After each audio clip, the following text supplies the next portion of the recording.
Hey HCG lovelies, it's HCGVeganChic here with my vlcd 6, 7, and 8 updates, I think. I don't think I've done an update for a while. So sorry about that. And I know I'm kind of glistening right now. I've got a lot of coconut oil on me. So for all of you who are wondering if coconut oil is okay, I've been using it and have had absolutely no issues. I actually oil my hair 2 or 3 days a week and use coconut oil on that as well. So it's up to you, I guess, if you feel as though it's going to be beneficial or not. But for the past, let's see, 4 days, I've actually released a pound a day, which is freaking amazing. And it's actually from Thursday on, I actually added in the petrochemical protocol, like I said, and I'm really thinking that that made a huge, huge impact. Today, however, I only had a 0.2 release, which I sort of anticipated because we spent the day at the zoo yesterday. Granted, I ate phenomenally and everything else, but I did have to take antihistamines yesterday because I just couldn't get over the allergies, and I unfortunately am out of my essential oil, so they weren't helping with the allergies either. And then I also did end up putting a little bit of what is that? Antibiotic ointment right here on the side of my mouth. This whole side of my face is still really dry, and so I put it there because it was really cracked, and I don't know if that made a difference. Also, we did a ton of walking, so I probably roughly did 2.5, almost 3 miles of walking yesterday, which is atypical of us, and spent the entire time in the sun. So all of these things could have attributed to the only 0.2 release today. But, actually going to bed last night, I was so giddy. I was like, oh my God, I'm going to be in the 130s for the first time in my adult life. I can't believe it. Like, I've not been in the 130s in my entire adult life. The last time I think I was in the 130s, I think I was in like 5th or 6th grade. And that's like the last time I can remember that number. So needless to say, I'm really anticipating that one tomorrow, and I'm super, super excited. But the changes are coming. So there were a lot of things that I anticipated because of, what we did yesterday. So I'm not really too stressed out about it. I'm going to get a little extra water in today, make sure that we at least get some dance in today to help kind of move the fluids out of my system as well. Sorry, I feel like there's bugs everywhere on me today. So other than that, I have one little topic that's just irritating me today, and it's from one of the groups that I am in on Facebook. I just don't understand why people would self-sabotage, intentionally self-sabotage. Like, they know that they're self-sabotaging. It's not like an accidental, and the fact that you admit that you're sabotaging yourself, and you know that but you're just like giving yourself a break. Oh, I just need a break. I don't get it. I mean, this is such a short protocol, whether you're doing a long one or a short one. And I'm sorry if this seems judgmental, but this is tough love.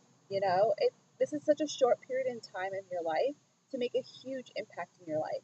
And if you feel as though stress and moving and work and children and not drinking and not smoking and all of these things are causing you to have to cave, quote unquote, for a day, or even just for an evening, then there's bigger issues that need to be addressed. It has nothing to do with, oh, I just need a break. It's you just deciding that, you don't want to give 100% of yourself to something. And that's the whole point of this protocol. It's 100%. You have to be pop. You have to be 100%, or you're going to stall. You're going to regret those decisions. It's great to tell somebody, hey, I just needed a break, and so I did this. Well, unfortunately, I can't support you. I can be supportive and ask you questions and try to point you in the right direction to figure out why you felt as though you needed to do this. But I can't be like, oh, it's okay. It's just one day. You'll get back on protocol tomorrow and everything will be just peachy. It's not. It doesn't work that way.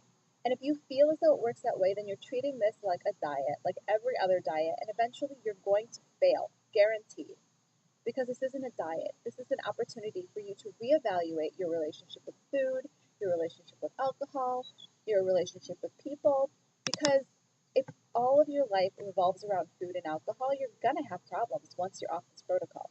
Because right now you're limiting what you can have. But once you're in the unlimited world, all of a sudden you're going to panic again. And this is what I'm seeing over and over again with people who are getting into P3. Not that I'm there yet.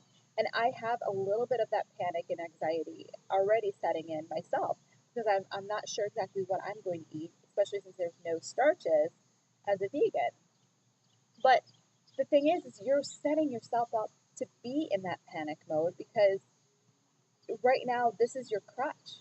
You're using the protocol to simply eliminate things that you're not allowed to have. And then as soon as you're allowed to have those things again, you're going to find yourself falling right back into the same patterns you were in before you started the protocol. In which case, you're going to find your body in the exact same shape as it was before the protocol. It's entirely up to you. I mean, I just don't understand it. I understand the desire to cheat. I love my chocolate. I love my pizza. I mean, I was feeding my son pizza for the past 3 days. I still have a pizza piece in there that I have to feed him. And the straws, the veggie straws, or the potato chips, or the popcorn, or the glass of wine. I love all those things as much as the next girl. But the thing is if I'm looking at them as forbidden foods, if I'm looking at them as things that I can't have ever because I'm using this protocol as my crutch, then I'm going to have a problem in the long run. But the thing is, this is the time for me to learn how to deal with those things outside of going and falling on the foods that I love. So instead of, I just needed a break, I needed a release, great, go do some yoga. Oh, I needed to, blow off some steam because I've been so good for 20 days and I only have 20 days left, so I felt like this was my reward. Great, go get a pedicure or go pick up a new nail polish or, try a new food that you haven't tried that's on protocol or, try a new exercise style, something light and easy, Pilates or yoga again. Try dance, pick up a new hobby. Maybe try knitting if that's something that you're into, or crocheting or sewing or creating costumes, which is one of my things. Find a new outlet. A lot of people blog or vlog. They're creating websites. They're recording everything that's going on for them so they can help other people. Why? Because it's an outlet. It's a resource for them to get away from doing those other things. I know HCG Chica likes to quilt. So, yeah, we're down to, excuse me, my nose is running. We're down to about 20 minutes worth of eating every day. In an entire day, we eat about 20 minutes worth of food. So what do you do for the other 23 hours and 20 minutes? It's hard. Yeah, some of it's taken up with sleep, and yeah, some of it's taken up with raising children, and some of it's running errands and cleaning the house and so on and so forth. But there's so much downtime that we're used to having that food has learned to fill that void for a lot of us. We'll snack just because we have nothing else to do. And I fall victim of that as much as anybody else. I definitely feel as though, I'm like, oh, I have nothing else to do. I'm just going to snack. Grab. Great. Instead, I go and grab a yummy tea. I grabbed a new tea last night and actually added in my new yummy stevia drops that I love. They are caramel cream and they are awesome. And I added that to a blueberry tea. It was so yummy and such a reward for me. Yes, it wasn't wine. Yes, it wasn't chocolate. But it's a new way of dealing with an old problem. And really, the HCG 500 pop protocol, whether it be vegan, whether it be on a meat eater's plan, is really all about that. It's really all about finding a new way to deal with old issues. It gives you that opportunity. I repeatedly say this, and I know I'm not, I don't have any affiliation with Robin Woodall or the the weight loss apocalypse. But in reading it and having watched her videos, I truly believe that there is a lot of truth in what she has to say. And I highly suggest that if you haven't had the opportunity or haven't taken the time to go and watch her videos or go and read her book, to do so. I'm going to put in the link below, or in the section below, I'm going to put a link to her videos. So in case you're not sure where to find her, I'll put that down there, as well as I'll put down a link to buy her book as well. I know you can get it on Amazon, but just to make it easier for you guys, I'll just put a link down there so you can pop right over and pick up the book and start reading it. It's a phenomenal read. It really is. It's a little bit heavy in the beginning. There's a lot of stuff, but you know, the thing is it's a book. You can skip around as much as you want, and that's what I did. I read a lot at the beginning, and then I skipped into more of her information, and I really kind of skipped over her protocol because it is a little bit different than the Simeon's protocol. And I really wanted to try to figure it out first before I looked at somebody else's protocol. Obviously, because, you know, being vegan, I'm already doing my own thing. So that's all I have for today. I'm sorry if it was a little heavy. You know, I'd love to hear from you and find out, what do you do when you're stressed out on protocol, on P2?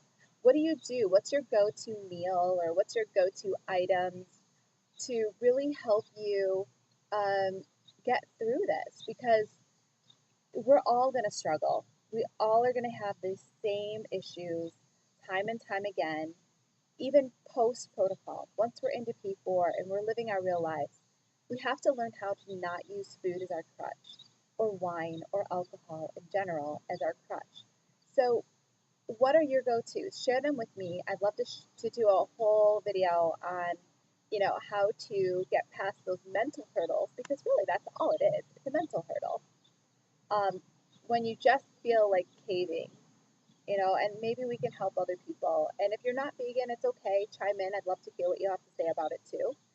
If you are vegan, I'd love to hear what you have to say. As I told you, you know, my go-tos are yoga and dance. Being a Polynesian dancer, dance is always one of my number one things. Choreography, working on my blog, working on videos, so on and so forth. So leave me a comment here, or you can leave me a comment over on the Facebook side. So it's at the HCGVeganChic. Of course, you can find me here on YouTube at HCGVeganChic, on Pinterest, which I'm starting to get more and more boards up on Instagram, and on Google Plus at HCGVeganChic, and of course on the website at HCGVeganChic.com. And I look forward to talking to you guys soon. Bye.